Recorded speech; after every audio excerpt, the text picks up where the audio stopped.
Hi everyone and welcome to Younow. Today I'm going to have one of my friends on. Hopefully in a wee while she's going to be discussing her eating disorder and things. Just waiting to see when she's actually going to come on. Hi Big Screen Bird, nice to meet you. It's good to see you on here. I hope you can hear properly with this headset. I don't usually use it, but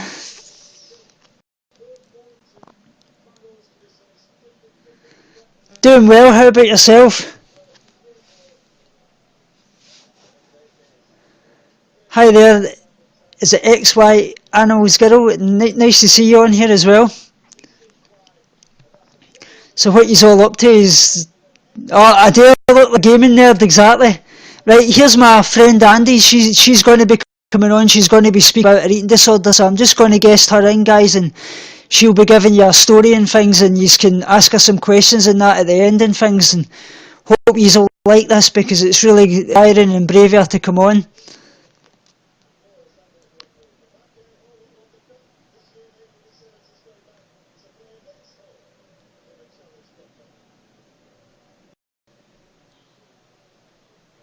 So Andy, if you want to try to guess your in,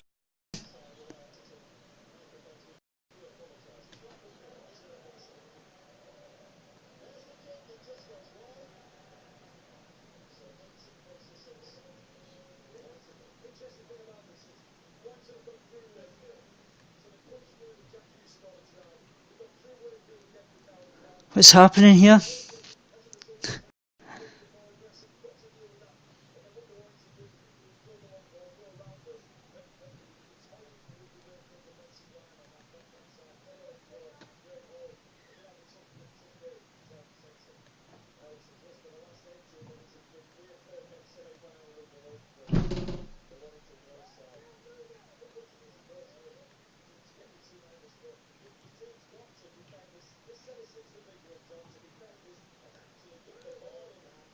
Hi Andy, if you want to go up and press the request for a request guest in, I'll guest you in just now.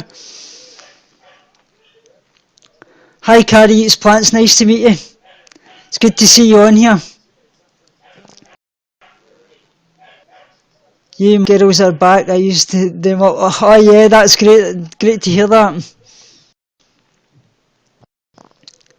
Andy, do you know what you're doing? Just go up to guest and press guest to guest in.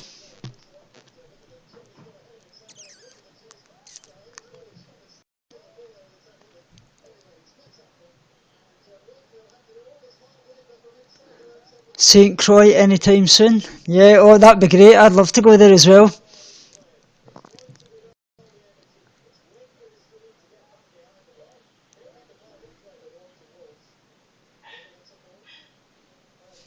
Wait till we see what's happening here. I don't know if she knows what she's doing.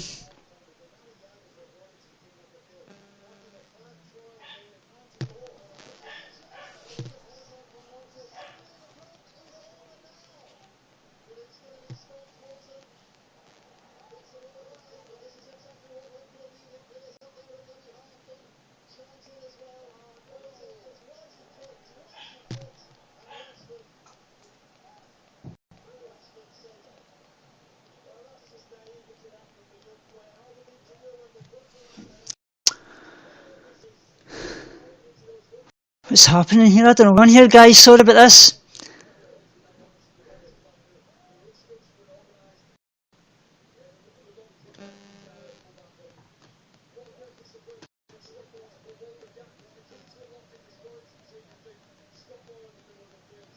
Don't know where Andy's went at all.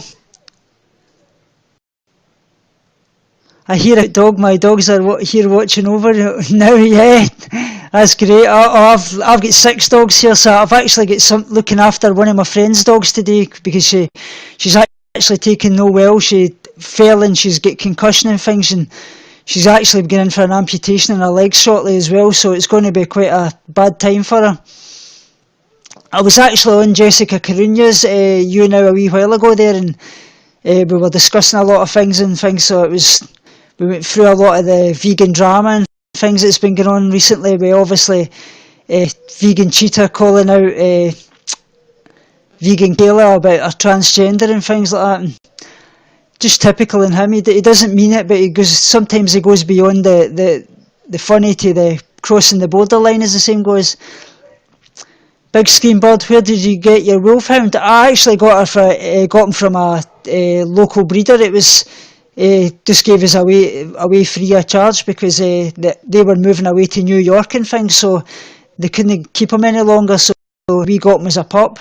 He's absolutely gigantic. He's about 6'6" standing up. He's really, really big.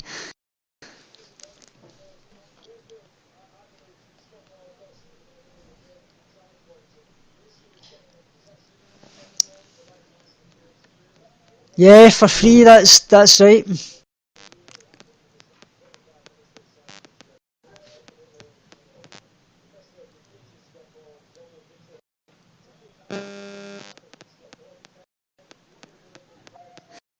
Does he know how to guest in on this? I don't think Andy's putting in to guest in for some reason. I so could adopt a wolfhound, but I can only afford to feed small animals. Yeah, they do cost money, that's the thing, but I would go without for my dogs. I'd see them eat before me. I love my animals to bits, and that's what it's all about. Compassion for the animals, compassion for the human beings as well, and kindness costs nothing. Alright, Andy, just when you come on, press for guest to guest in and we'll guest you in. Just send me a request and I'll guest you in right away. So what you's all up to? What time is it where you guys are at the moment?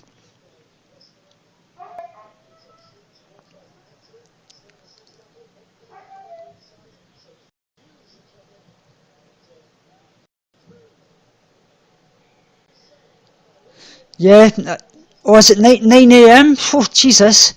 It's 3 p.m. here.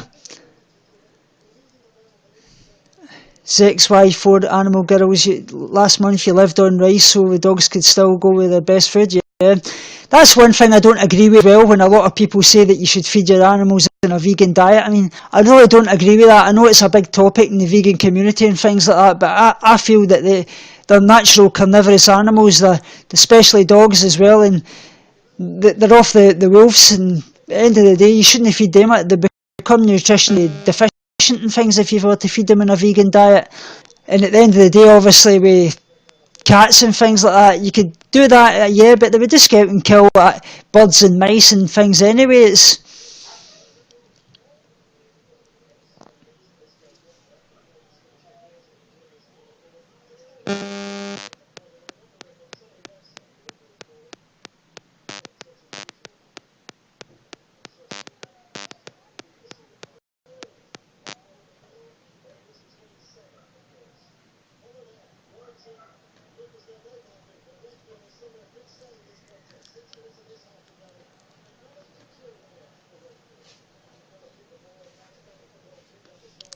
dogs are easier to feed vegan than cats.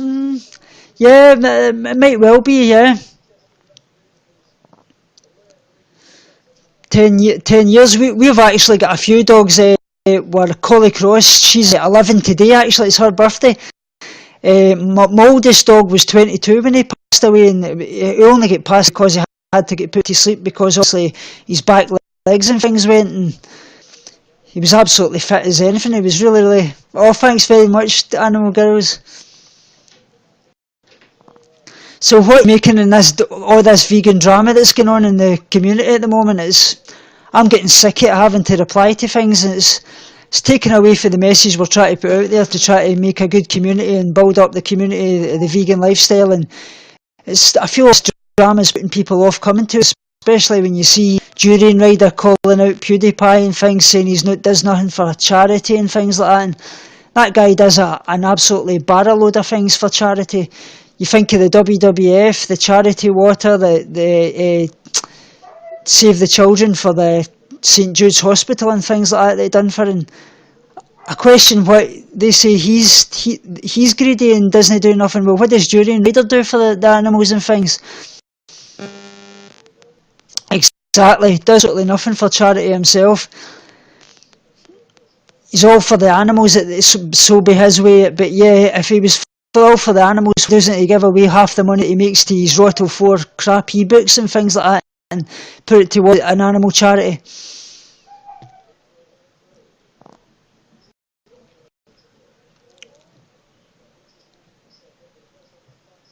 Exactly, he waves around money, but where does it go? It's absolutely terrible, and I see that many people come into this Rotto 4 lifestyle and they're off an eating disorder background and things. They say giving up like obviously their proteins and their fats, the carb diet, and they're wondering how they're not recovering for their eating disorder. It's because you're basically swapping one eating disorder for another. I'm not saying that Rotto 4 is an eating disorder, but it definitely buys into the disorder mentality, and you need obviously your protein and your fats to keep you satiated, and obviously for the non-soluble vitamins like A, D, E and K, which promote your hormone functions and things. But I suppose at the end of the day, if you're doing the Rotto 4 diet, you probably want a vasectomy and no kids anyway, so hormones don't quit. Yeah, it's really, really unhealthy. Even with a lot of people that, let's say, are coming to it to lose weight and they're piling on the weight and things like that, because they're told that obviously they can smash in 3,000 and 4,000 calories in that. But it's totally wrong. I mean, a calorie is a calorie. It's calories in, calories out. It's, you know yourself, you've got to create a calorie deficit or a calorie expenditure. Extra calories to gain weight. I mean, it's common sense. You know, what I mean? There's no logic to it.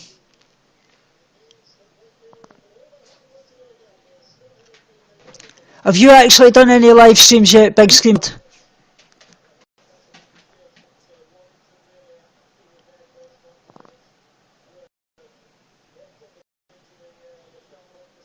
Yeah, you're saying that, yeah, that's why you haven't made any.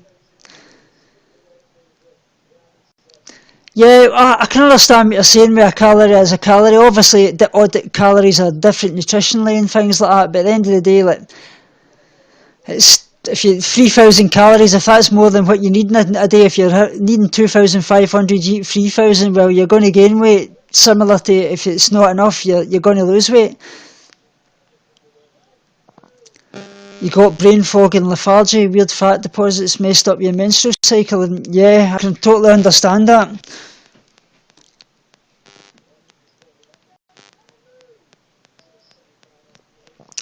What's wrong, Carrie? You can't see comments coming up. Is there something? Don't know what's going on there.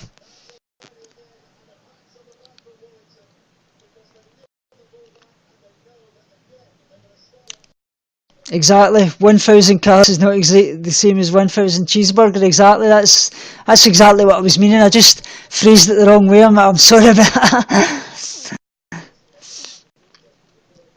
At the moment, I'm getting in about 2,500, which is probably less than what I need. But gradually had to build it up and things like that because of the tolerance. I was suffering a lot of refeeding syndrome at one point as well, and I was gradually started off on a 500 calorie diet and built it up each week and things like that. But it's getting, but obviously as well, I'm struggling with this adrenal fatigue and things that I've got at the moment. But I'm getting there, and the weight's going on, which is most importantly, I'm gaining about 0.6 a week, which is roughly about £1.50. So it's getting there, and I'm fully intending to fully recover, and I know I'll do it, and with all the love that you guys give me and that, I just kind of thank you enough. It's made all the difference. It's been the best therapy I've ever had, coming on and be able to get the help for other people, and plus know that I'm helping people as well. Yeah, you're very right. Yeah, refeeding syndrome, it's really, really dangerous because, especially if you become into an eating disorder background, if you come and you start hammering in 4,000 calories, your body can go into shock instantly, and it can cause you to have a massive heart attack, which actually did with me. So I feel he's got to going to be doing that. You're going to have to do it under professional guidance, gradually built up through time. Nice to meet you, Tango Mango. Yeah, I'm staying vegan while I'm recovering. Yeah, I've actually been vegan since the start of January. Like I said, I'd been wanting to for a long, long while, but was actually prevented by obviously my eating disorder team and things. Right, Andy, do you want to guest in? If you press up to guest, and I'll guest you in.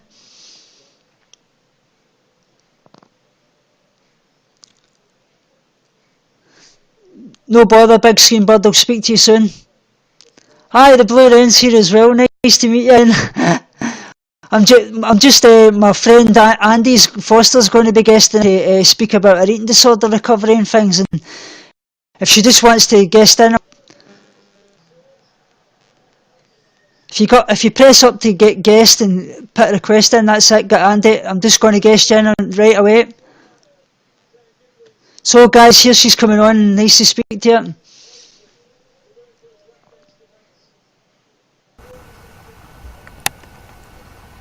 Hi there. Hiya, fine. Nice to speak to you. You too. Nice to see you. That took a bit of a jiggering around with technical. So guys, this is my friend Andy Foster that I was telling you about. She's coming on today to speak about her obviously her eating disorder and how she's recovered and things. And I'll just if you want to give them your story and things like that, I'll let you take the floor. It's all yours at the moment. Yeah. Yeah, it's kind of trying to make a brief history out of a big history, I suppose it is for everybody. Yeah, I suppose where to begin even. I had anorexia, I'd say, for 15 years, a little over 15 years. Yeah, it started with depression when I was a teenager. And probably, like in a lot of cases, started with trauma when I was a teenager.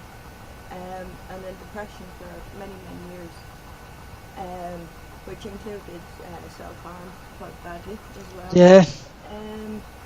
And then when I was about 18, 19, I kicked that habit. I just decided no more. It's not productive, it's not healthy, it's not good.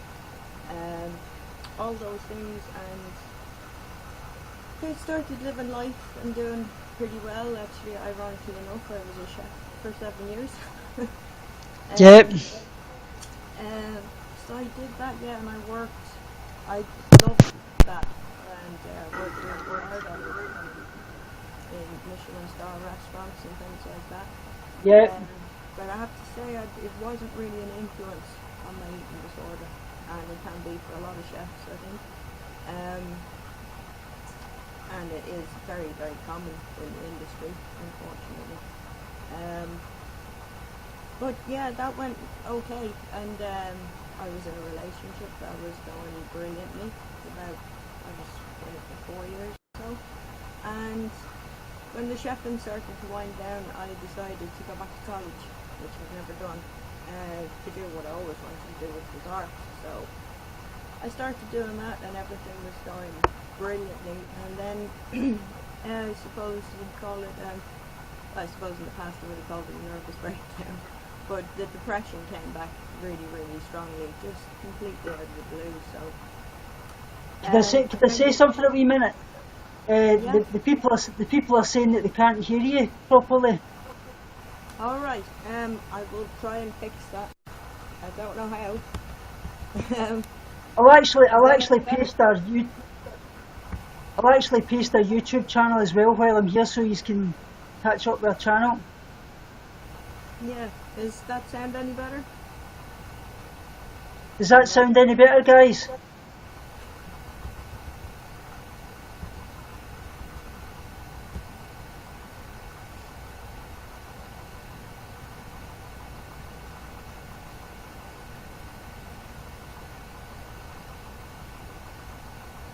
They're saying maybe move closer to the mic. Okay. I'll shout.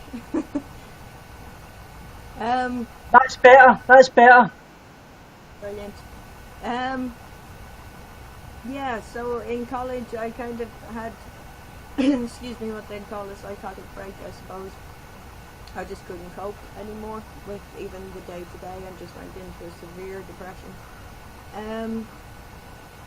And I had started eating a lot more healthily. I went vegetarian when I was about 21.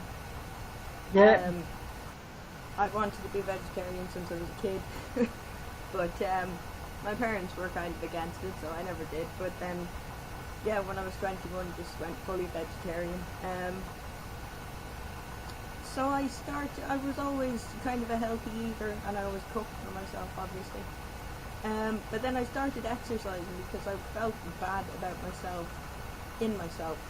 The depression saw that as something to latch onto and another reason Yeah, that's what your eating disorder does. It latches onto anything, as you well know. Yeah, and it just gives you more of a reason to not like yourself, and then you translate that through trying to control how you look and all of those things.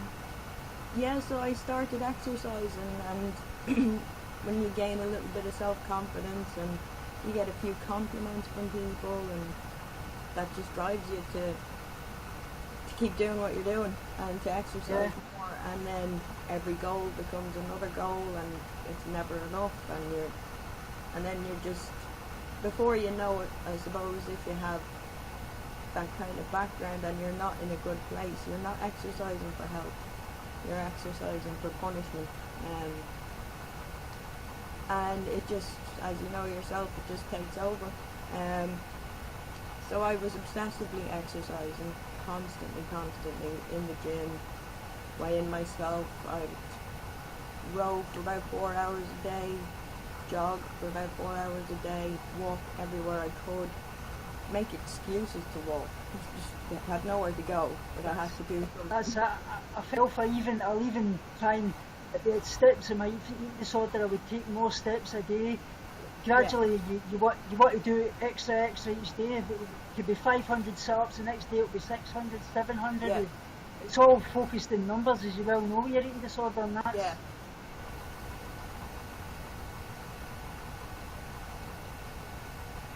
So what do you think of the care for eating disorders, and how do you think it could be improved and things as well? Sorry, what was that, Tommy? What do you think of care for eating disorders, and how do you think we could actually improve it? I think there's nothing but room for improvement in it, to be honest. In my experience, I think it's terrible. I'm going to be completely open and honest about that one. The services are entirely lacking, and you literally, most cases, you have to fight for it, which is ridiculous. And the prerequisites for it are just all wrong. The fact that you have to be a certain BMI to be considered sick or whatever, That's not that's the one case. thing I always found, that can be really, really ill at any weight, and that's what I think a lot of people don't understand. They focus everything on the weight of the person. It's actually the mental aspect of being wrong with you ill.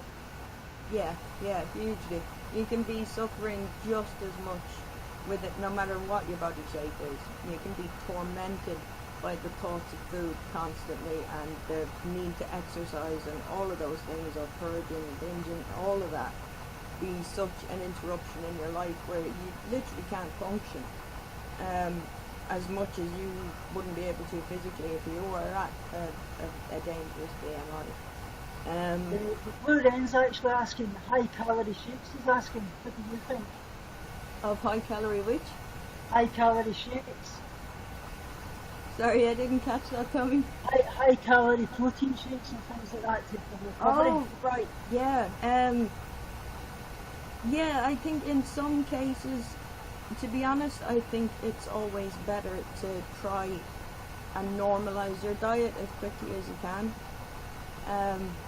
And protein supplements and that kind of thing, they are good, but I think it's really good to try and introduce real food. And become as used to it as you can, as quickly as you can. That's what I found as well. My eating disorder team said to me that basically they don't recommend you stay on them, because it's actually, you're not actually recovering, because to recover you've actually got to do the good relationship with food, and that means food, not focusing on obviously shakes. Yeah, just exactly. To the supplement, obviously. Yeah.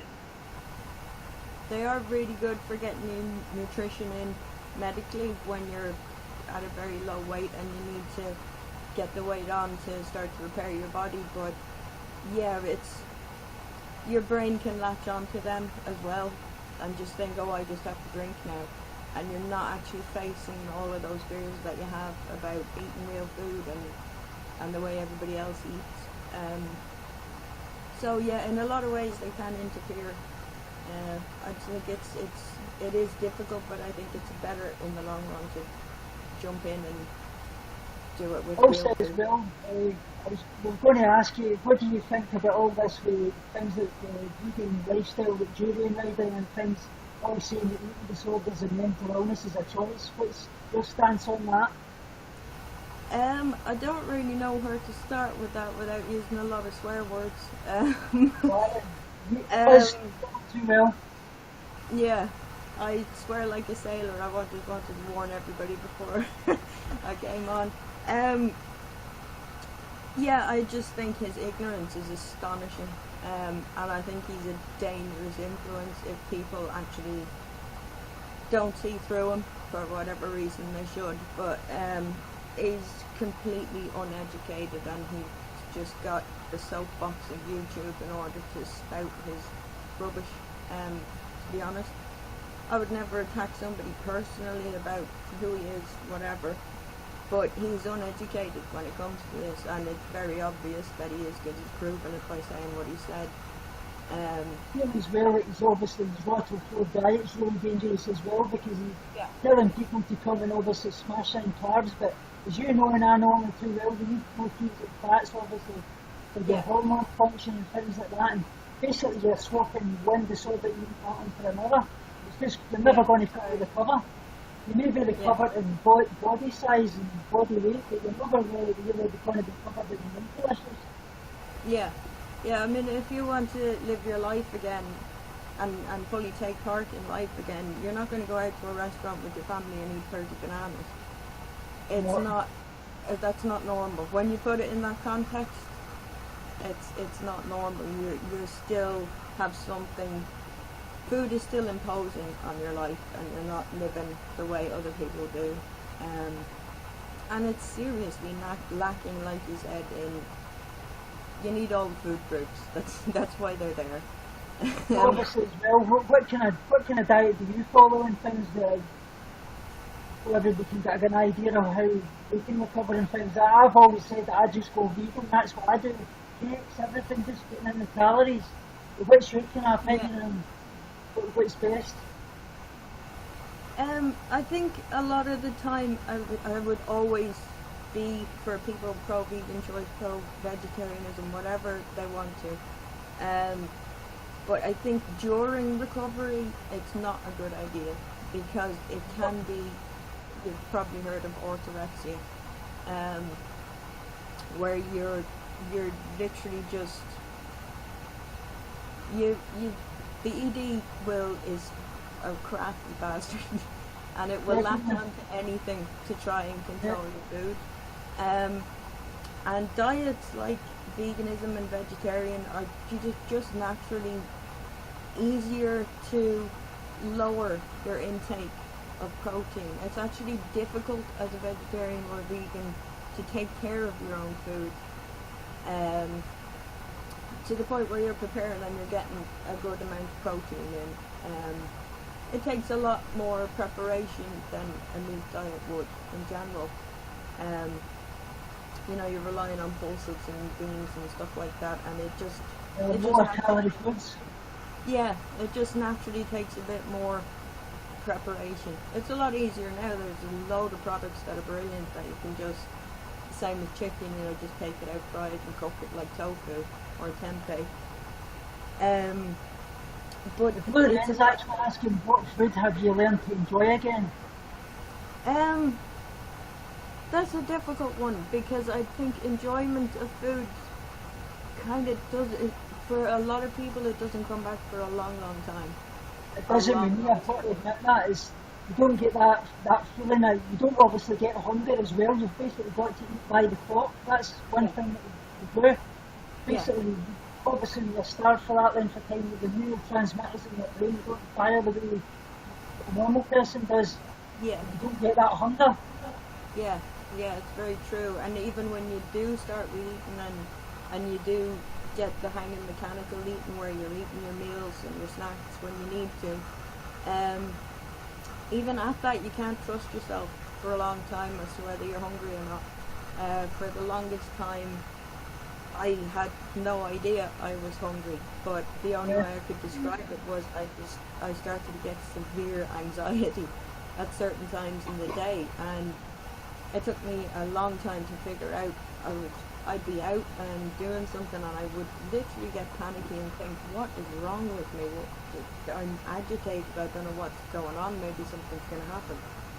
And it was literally hunger or thirst even, and I just wasn't recognising it. My body was trying to tell me something, but I just wasn't hearing it, because You get a lot of feeling now and things like that, because I really get stressed now. I feel that sometimes when I was really in the depths of my eating disorder, the one thing behaviour I did quite a lot is I'd wait till everybody else was ordered and I would look down the list of the things, and the eating disorder would automatically tell you to pick the lesser calorie option because you felt you were better, and obviously then it's a crazy eating disorder behaviour, but I don't know if you suffer with that.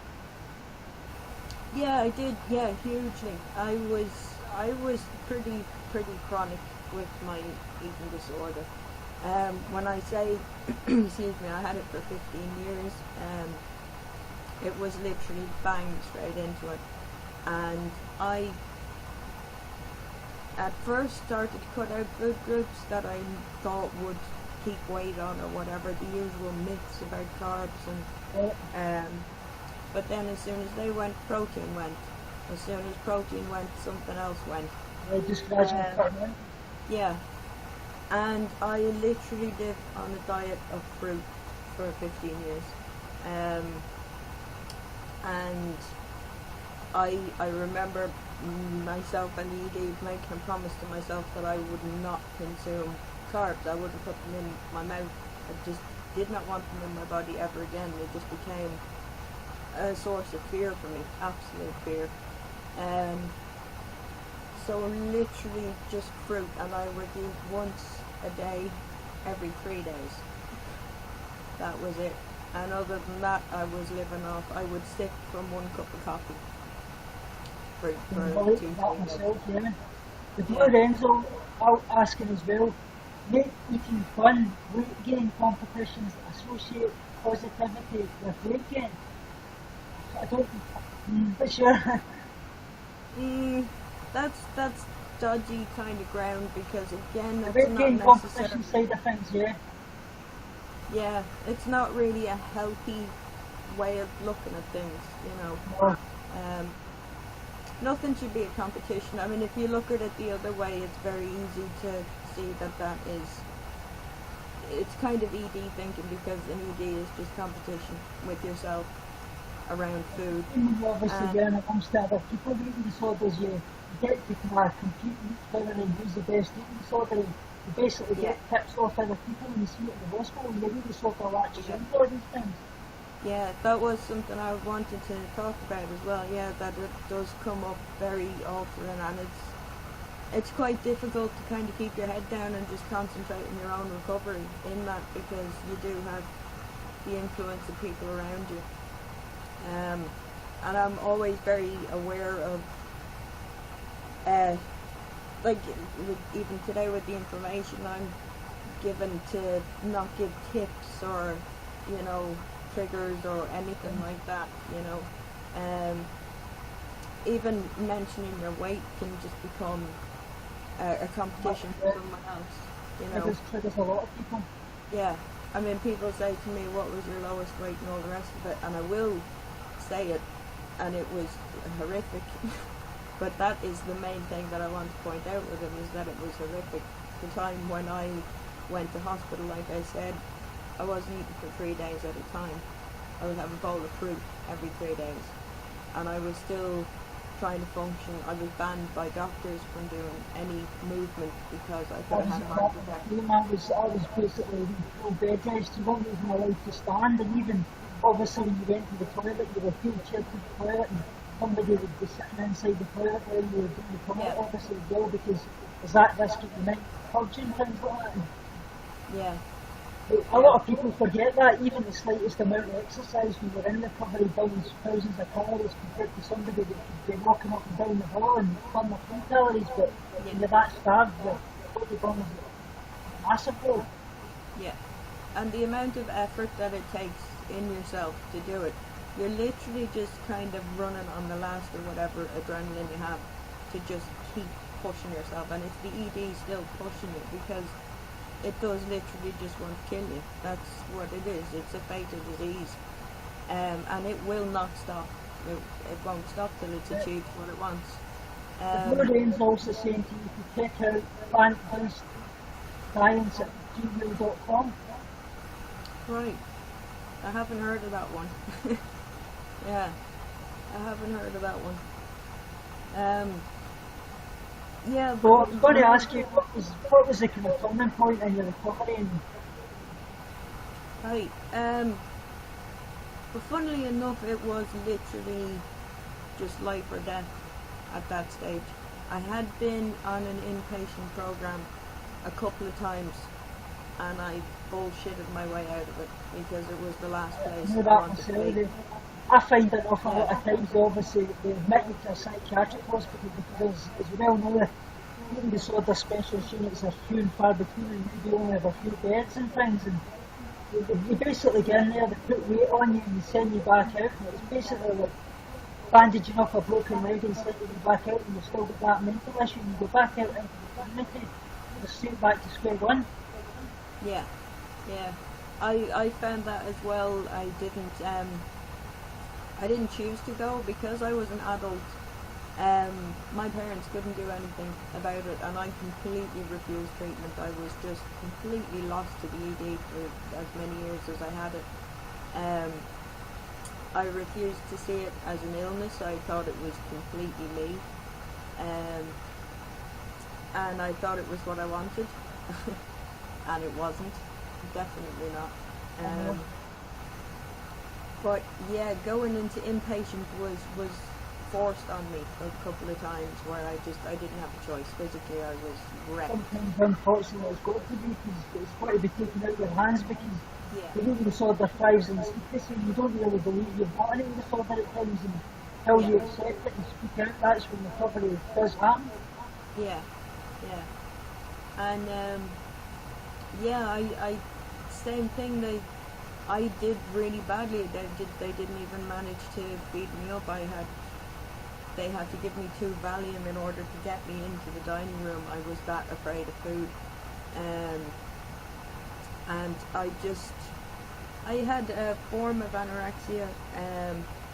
It's probably quite common. I don't know, but it was chewing and spitting. Yeah. It's basically it gives you the sense of you've eaten food and you haven't. Exactly, yeah. It just tricks your brain into thinking you're tasting. And I've done that myself in part of my eating disorder. I've done that in the past. I did that quite a bit. Yeah. It just became an absolute and utter addiction for me when I realised my body was so hungry, and it just wanted the calories. It was willing me to eat, but I was just so vehement that I wasn't going to do it. And I would spend hours. I mean, it was really, really embarrassing at the time, and I don't think people quite know the extent that it goes to, but you start to buy food obsessively. You start to stockpile because you're totally starving, but you know you're not. You think you're not capable of letting yourself eat, and you're not going to. So I would just buy food and all sorts of rubbish that I would never normally eat. I was buying burgers from McDonald's. That's how weird it got. Yeah. And I was tasting meat, and obviously that was my body absolutely craving protein because I hadn't touched meat in 10, 15 years, whatever at the time. So that is like the extent that the starvation can push you to.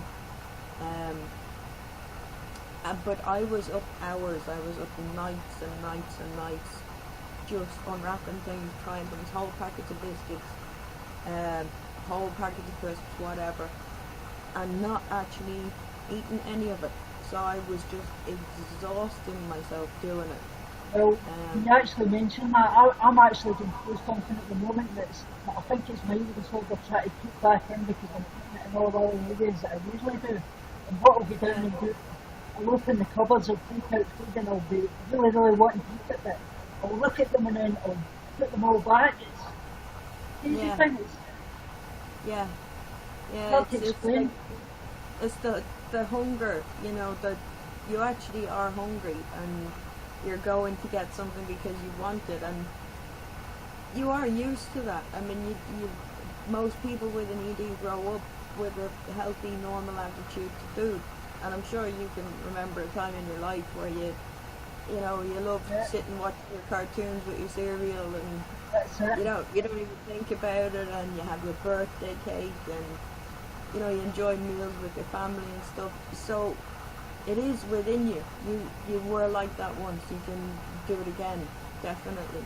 A lot of people I know as well are kind of worried about the, you know, the extreme hunger eating disorder recovery and things. Well, what's your opinion on that?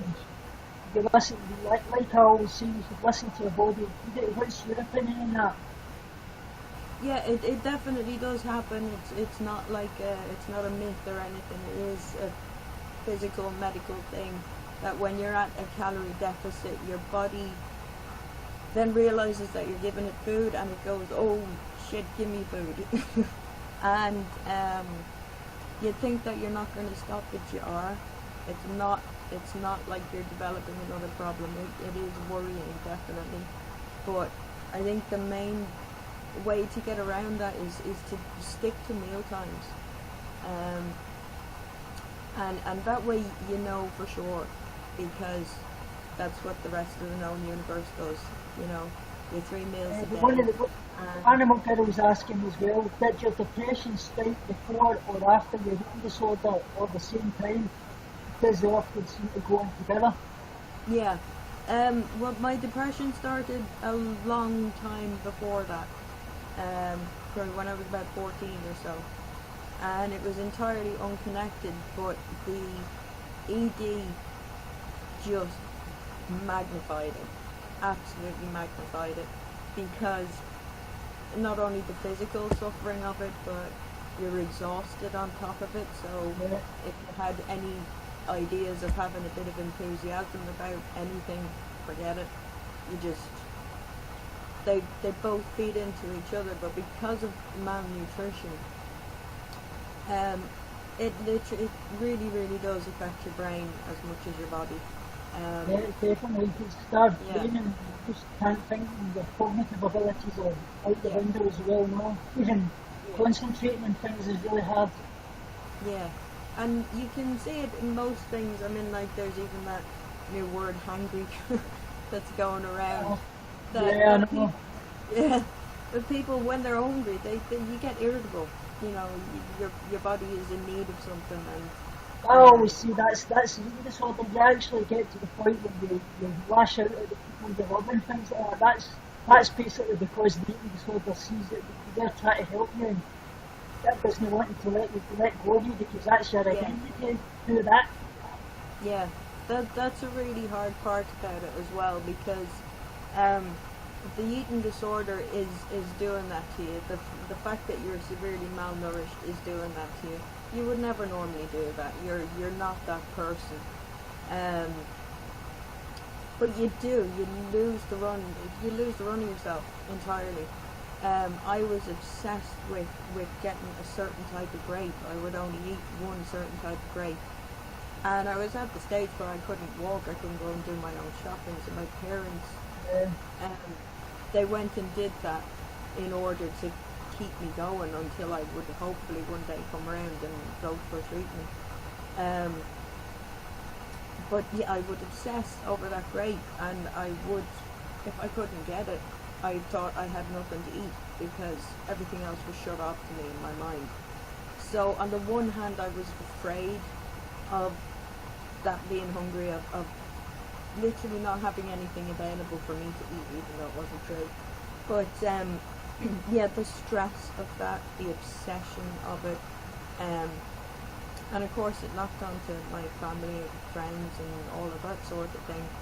But because you see that happening and the stress that it causes, that feeds into the depression again on top of things, because you start to question yourself, you start to think, God, how can I be so horrible to people?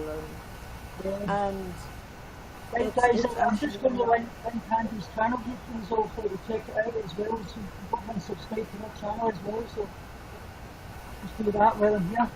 for the ones that can, and do it at the end as well. Sorry about that, keep going. Yeah. Yeah, that's a difficult part of it, the behaviours and stuff, and the stress that it causes in family situations, and just interacting with people. You become completely shut off because food is a social thing. People enjoy food together, and it's just part of human nature. And you can't be a part of that. You feel like you can't be a part of that, and it is that big struggle between the two. But the last question as well. The last question as well is just to ask you, what's your kind of words that you would say to somebody that's struggling at the moment for recovery and things like that, and what do you want to say to them? I would definitely, as much as I wouldn't go, I would be 100% willing people to get treatment. And as soon as possible as well. You might think, oh, you know, I'm not that bad. That doesn't exist. If you see behaviours, if you're struggling to eat, if you're skipping meals, you know, you don't have a healthy attitude towards food and feeding yourself. And that should be a priority in life. And when I come to meals now, if I skip a meal, I don't skip meals, but if I did skip a meal, I'd be annoyed at myself. You don't decide to latch onto that instantly, as you well know, and you miss one meal, that's you gradually miss the next one, and it just goes on, and you really sort of believe this straight back. Yeah, it's really easy to just use those little ways to get around it. And yeah, once you've started to break that habit, if you don't stick to it, it's very easy to slip back into. And that's why I think treatment is very, very important. As scared of it as you may be, I was terrified. I had to be taken by someone. She's actually my therapist, and I would give absolutely every credit in the world to her. She's an amazing person. And my parents did all they could to seek someone out that might be able to help me. And she recovered herself and went on to get her PhD. So that in itself is that was a huge influence to me, to see that someone else could do it. And also at the time, a friend of my father's came forward. He was talking to her about me, and she said anytime she wants to talk to me, I had anorexia as a teenager. And the same, she is fit, healthy, happy, has a perfectly healthy attitude toward food now. So again, seeing that was a big influence and a big inspiration to be able to know that it can get better.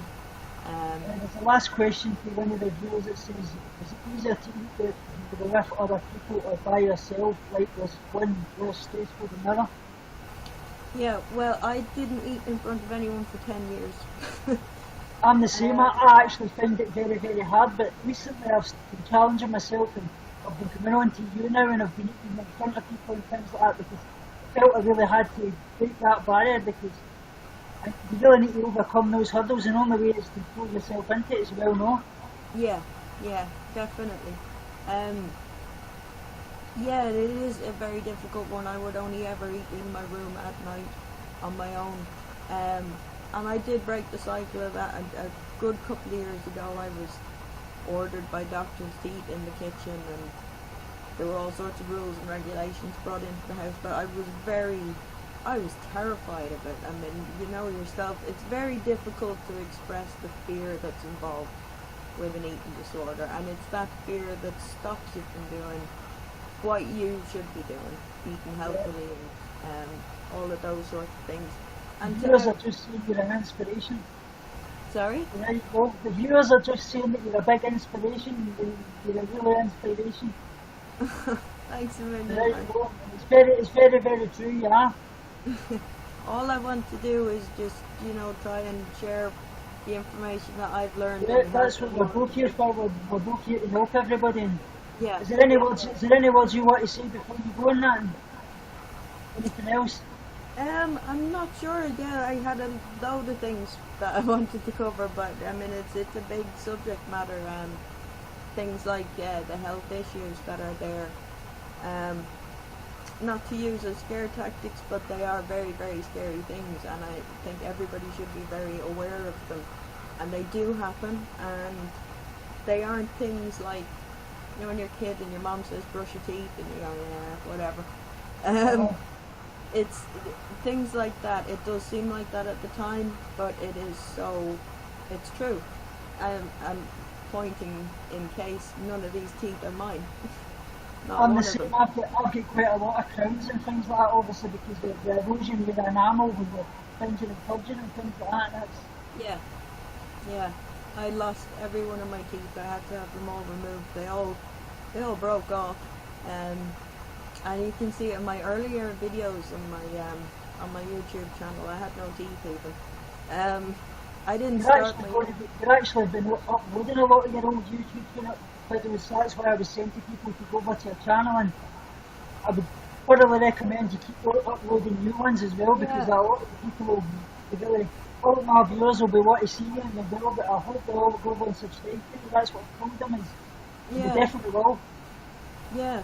It started as it was my communication with my friends and family at home from hospital, and I used to do it through Facebook. Just I would record videos, and I would chat to my friends when meals were coming. And I was on general medical ward when I was admitted because I was so physically chronically sick.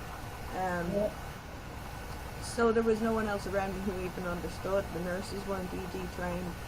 Um, and when I would get meals, I would type and talk to my friends, and they would all, you know, like bully me forward and stuff like that. And it was really, really good support for me, and a contact with home.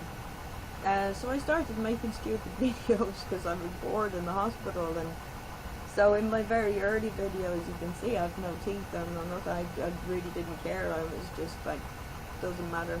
If it helps, it helps. That's it. It's Um, all just a bit of helping other people. That's what you want to do. yeah, yeah. And putting them up on YouTube, I don't care because whatever I did, it worked, and it's working. Um, Well, I'm really proud of you, and everybody else is as well. You're an inspiration. You've helped me massively. I'll tell everybody here, and you all know it. I've said it before. You've helped me massively. You've given me hundreds of tips, and you're always messaging me, asking. You've really helped me in my recovery, and I can't thank you enough. And I, you're a I, big I, inspiration to me, and you're a dear friend, and I'm blessed to say that. I'm so pleased that I can help. And when I saw where you were, and I was just so worried about you, and like you're really making inroads now, and all I can say to you is just keep going, because you're playing a I'm all stronger. doing it. It's thanks to you and everybody else as well, and you've been can't thank you Yeah, enough. no, It's been it's really it's nice to great. speak to you and coming on here and doing this and raising awareness and things, and all the guys will be coming over and checking out your channel. I've linked it below, and Yeah, no, that's you've helped a brilliant. lot of people. If you ever feel like doing it again, I'm sure I have a million other things to talk about as well. Definitely we'll have you back on again, definitely. Just let me know, and we'll cover even more of it, and we'll keep doing this and put out the word. Yeah, It's been really yeah. nice speaking to you, and about a lovely weekend. You too, Tommy. Take care. Thanks Be very well. much, Andy. All right, cheers.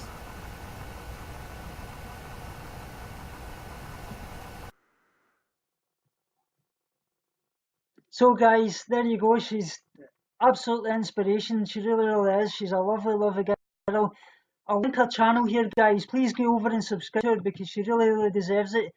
She's I just can't tell you enough how much she is. She'll really help a lot of people, and I hope you can support her as well. And thanks for coming on here, guys, and helping her out here, because it was really brave of you coming on and speaking. Not a lot of people will do it, and it was really good of her doing it. She'll help lots of people. I send my love to you all, guys, and I'll speak to you all again soon. And love and light, and remember, binge on life, purge negativity, starve guilty feelings. And remember, guys, binge on life, purge negativity, and starve guilty feelings. Speak to you all soon, and love you so much.